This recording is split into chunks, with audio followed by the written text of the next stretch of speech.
So we are in Haines, Alaska this morning. It is a super small town, smaller than Slocum, believe it or not, 1,700 something population. So I'm about to flip the camera around and let y'all see what we're seeing. So as you can see down there, there's the port where our Princess cruise is docked. And I'll spin the camera around a little bit. So from what we have read, this community was established by Presbyterian missionaries in like 1881. Community began to grow, but because of some Canadian-U.S. disputes about the Canadian-U.S. border, the U.S. established a fort here in the early 1900s, and we're sort of standing in the midst of that fort right now. There is what once was a barracks building that has burned down.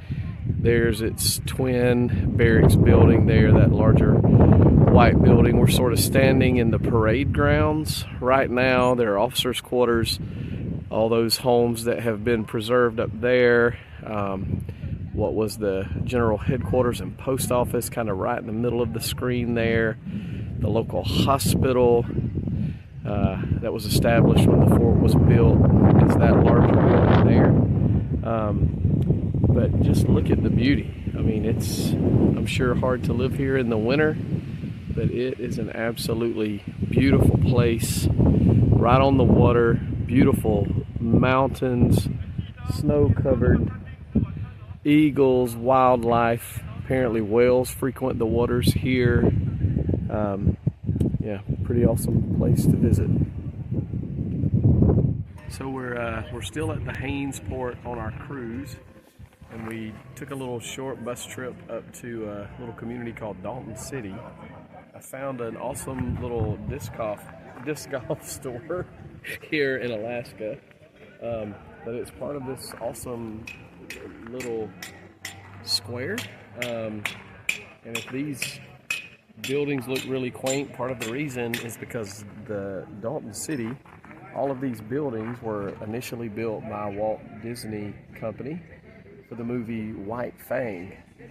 And after the movie was over, Walt Disney gave about $7,500. And then the local people pitched in what they could, and a volunteer group moved these buildings a few miles and built this little Dalton City town square. And they have little shops for tourists when they come in on cruises and sell cool little artifacts and items from around. It's a neat little place to visit.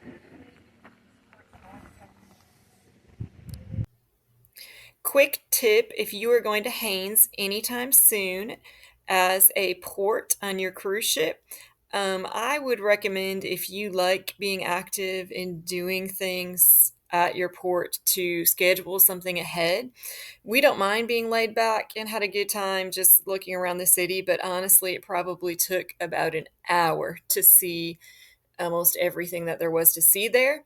Some of the other people on our ship tried to do things like just rent a bike or looked for anything to do. Usually, when you get off at a port, you can find plenty of options right there. But at this particular port, there is not much to do if you don't schedule an excursion ahead. Skagway, you can get to by ferry, apparently, and it's about $40 each way in about 45 minutes. I personally wouldn't recommend something like that on your own if it's not through the cruise ship, just because if something goes wrong and you're delayed, you're a little ways away and the ship won't wait for you. So really, your best bet is to probably book something through the cruise ship ahead of time, or just be prepared to have a relaxed day, look around a little bit, and get back on your cruise. So there's our tip for Haines. Thank y'all for watching this video.